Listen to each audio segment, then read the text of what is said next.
Hello and welcome to a new Leela video. This is from a qualification phase of the CCC 9 event. 12 engines take part in this phase and 10 go through.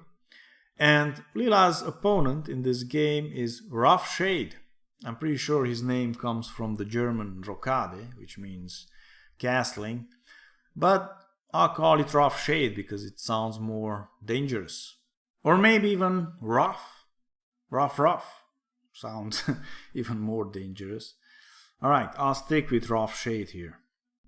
Rofchade started here with e4 and they played the king's gambit with f4. And here Leela took the pawn, accepted the gambit as a gentleman should, or in this case a lady. And after knight f3, she played g5 and we have arrived at the starting position of the king's gambit accepted, where black has a pawn on f4. Is an extra pawn, nicely defended now by g5. And in return, white has two central pawns. And normally in this position, white would like to get in d4 and establish these two very strong pawns here in the center, and then develop this bishop from c1 by taking the pawn on f4. That would be very nice for white. So that's why white sometimes plays here h4, trying to split these pawns so that f4 is undefended. And indeed, if black takes here on h4, then he can prepare for the worst, because white will have two very strong central pawns and he will easily pick up this pawn on f4. So that's why after h4, black usually plays here g4, and now after knight e5, knight f6, we have a game here. Another wave to develop for white after g5 is to play bishop c4 and try to castle, or even play d4. And now after g4, just quite simply take this pawn on f4 and give up the knight on f3. And after g takes on f3, take back with the queen and, go on from there. So this is a wild opening, very wild opening.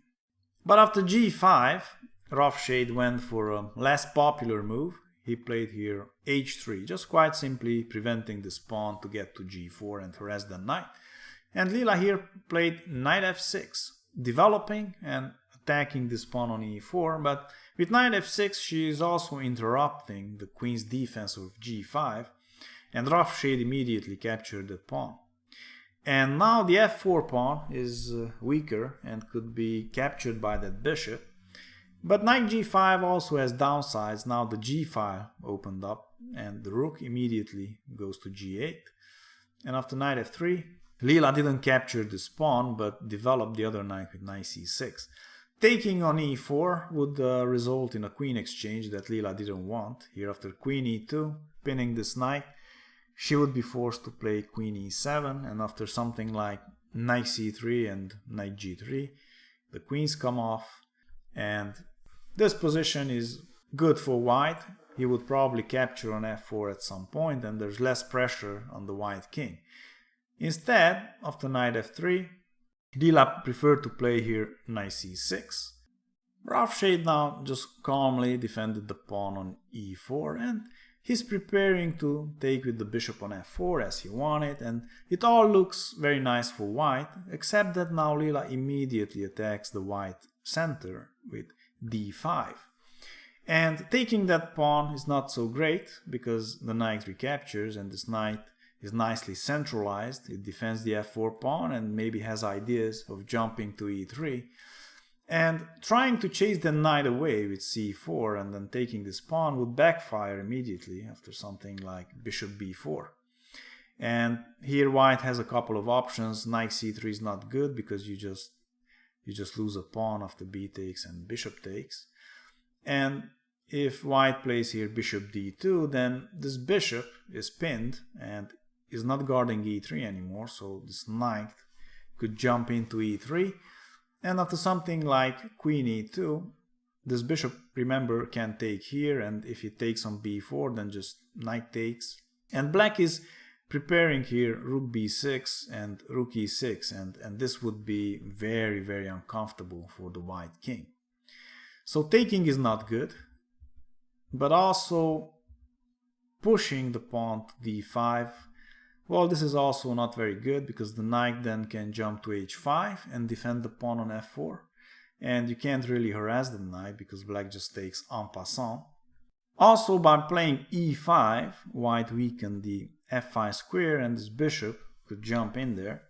And Leela has also ideas like f6, attacking this pawn on e5, and if the pawn takes, then the queen would recapture, and the queen would stand very nicely on f6. It would defend the pawn on f4 and would attack down this diagonal. That would be a great position for black, long castles and so on. And if white would like to maintain this pawn on e5 and defend it with d4, well then white weakens also not only f5 but also e4, and this bishop could get to e4 and maybe take out this knight on f3, and then queen h4 could come with a check and so on. Black's position would be very good.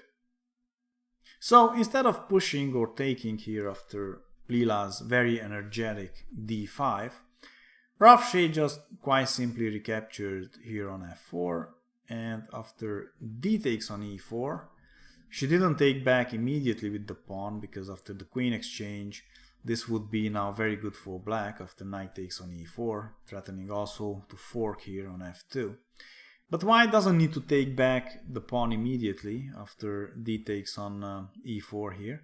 He can play first queen e2 to pin this pawn and then get it in the next move. And here Leela continued with developing very energetically with bishop d6, not allowing white to take here. This bishop is attacked, and Rofchade could take here, but he preferred to play bishop back to h2, and now Leela took. Rook takes, and now queen d6, attacking this rook, but this rook is defended conveniently by the knight. The main point of queen d6 is to get a check on g3. Rofchade now continued with d takes on e4 and is currently a pawn up, but Leela got in this check now, and playing king d1 is not the best because after bishop e6, Leela is preparing long castle and this king is stuck in the center. So instead of that, Rofchade preferred to play queen f2 and exchange the queens, but this now gives up the pawn on e4 after queen takes, king takes, and knight e4 check. King e1, and now Leela went back with the knight to g3 to keep this rook boxed in. And black's position is much better here. It is true that the material is even, and white also has two connected pawns here on the king side, while Leela has two isolated pawns, but in every other regard, black's position is superior. First of all, this knight on g3 is a superb piece, keeping this rook stranded on h2, and developing that rook with h3, h4 is just too slow. Also, white has three pieces undeveloped here, while Leela has only two, and Leela is preparing to get this bishop out and then long castle, and her king will be safe, while the white king is stuck in the center and exposed to a lot of Leela's pieces.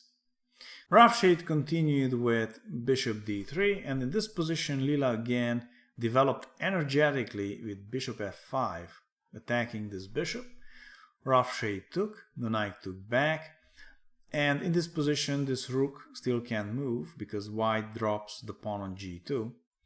So instead of that, it looks very tempting to play g4 here and allow this rook to play along the second rank here, but this is not good. After knight d4, Leela is attacking this knight, and after the knight exchange, she's threatening a fork on f3. And she's also attacking c2, so white would have to play rook f2, which is the best move. It not only guards these two, but it also attacks f7. And now Leela could long castle, and obviously white can't take on f7 because of this fork on c2. And after something like c3 and knight back to e6, taking here on f7 is very dangerous. For example, knight g5, attacking both the rook and the pawn, and after something like rook e7 and knight takes on h3, white is in big trouble here. Leela is threatening this pawn on g4, and you can't really defend that with rook e4 because then comes h5. and this pawn is kind of pinned, and it will be e1, because if it takes, then after rook g1, Leela's heavy pieces get into the first rank, and in this position black is completely winning. This knight will be lost on g1. So after knight takes on f5, Rofchade, instead of playing g4, which doesn't work, he first developed the knight to a3, and now g4 would work, but now Leela goes back with the knight to g3, keeping this rook boxed in. Rofchade continued with rook d1, preventing Leela to castle, but Leela says, you know what, I don't care, I just play king f8, I don't want to castle, rook e8 comes and maybe I will invade to d2. And here Rofchade played knight b5, attacking the c7 square. And here Leela could play rook e8 check and then defend c7 with rook e7, but no, she went for a counterattack with knight b4. And taking now on c7 would be very bad for white after rook c8 here. Just to illustrate, a nice variation would be after knight b5 and rook takes on c2.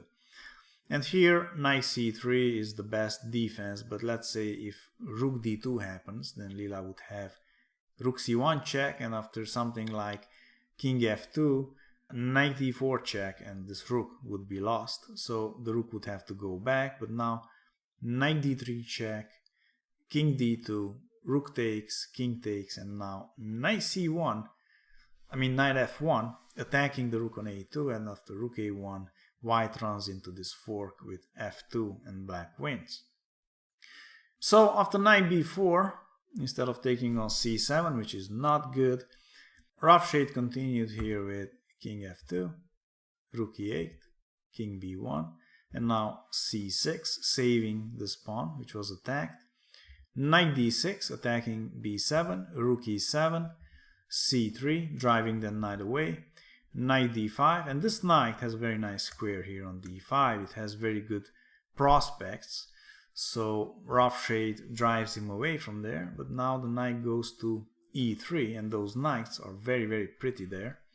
Rook e1, f5, and Leela wants to play f4, and man, those knights are very strong, putting a lot of pressure on white's position and also restraining and boxing in those pieces. The game continued with knight c8, attacking the rook and a7, but Leela just calmly played here rook e6, taking away the escape squares for the knight, and if the knight would take on a7, then he would be trapped because he can't go to b5, neither to c6, neither to c8, and after something like king g7, this rook would pick up that knight. Rofchade of course saw all this, and after rook e6, he played here c5 to allow this knight to escape via the d6 square. And now here Leela played f4, guarding those knights, knight d6, king e7, h4, and now the knight goes to g4, attacking that rook, rook h3. And here Leela played b6, and she has a lot of threats here. First of all, exchanging the rooks is not good for white, because then he is very vulnerable on the back rank, and Leela is preparing to open the b file or the d file and penetrate with the other rook. So here in this position, Rofchade avoided the rook trade and played rook a1. This way the rook guards the back rank. Just to illustrate what happens if Rofchade exchanges the rooks instead of maintaining that, for example, after something like b4, Leela could take here, and after knight takes, take on c5, b takes on c5, and now rook b8, and this rook comes in decisively. The white king is in a mating net, f2 and h2 are taken away, and this would be game over. So Rofchade preferred to keep the rooks, and he played rook a1, and now the game continued with b takes on c5. And here Rofchade took the knight on g3, well, this rook wasn't doing much anyway, f takes on g3, and now knight f5, trying to take this pawn on g3, king d7, knight takes, king c7, rook c1, and now king b6, defending this pawn on c5, b3, and now h6, and this knight conveniently guards the pawn on h6. because Leela doesn't want to move this knight away from here. It takes away h2 and f2 and keeps that white king in a mating net. The game continued with knight d2, rook e8, and here Leela goes for a rook exchange, which will reduce white's mobility and allow the black king to move much more freely. Rook f1, rook e1, knight f3, rook takes, king takes, and now c4. Leela wants to create a passed pawn and queen, and she's attacking the white pawns. If the pawn pushes, for example, then these pawns get closer to the black king and could be easily attacked by the king. Or, if instead of b4 the pawn takes on c4 as in the game, then these pawns are split and easier to attack. Here Leela played now king c5, knight d2, king b4, going for the a2 pawn, knight e4, king a3, knight d6, rook e6, knight b7, and now finally the pawn on a2 is lost. And from here on the rest is really just technique, as they say. White will lose the c4 pawn also, and that will be it. The knights are completely helpless against the rook and the king. Leela is basically a king up because her king is very active, while the white king is only now starting to get closer to the center, but it's too late. Here now all the pawns go down and Leela will queen the pawn on a3. And in this position the knight has to give himself up for that pawn. And from here is really easy. I mean, you just have to mate with king and rook. But Leela wants to promote to new queen. Why not? Here it is. And now she gives it up. And here again it's very easy, but this knight of course wants to give himself up too, and it does here with knight c1. King takes, rook b2, and here finally Leela restricts the white king with her own king. Here after king h1 is very important not to play king f1, that would be a stalemate. Here Leela played king f2, and after king h2 she played rook b3, forcing this king back to h1, and now finally she delivered the mate on h3 with the rook. A great attacking game in the King's Gambit with black by Leela. Please subscribe, like and share, and check out some of the other games. Thanks for watching and see you soon. Bye bye.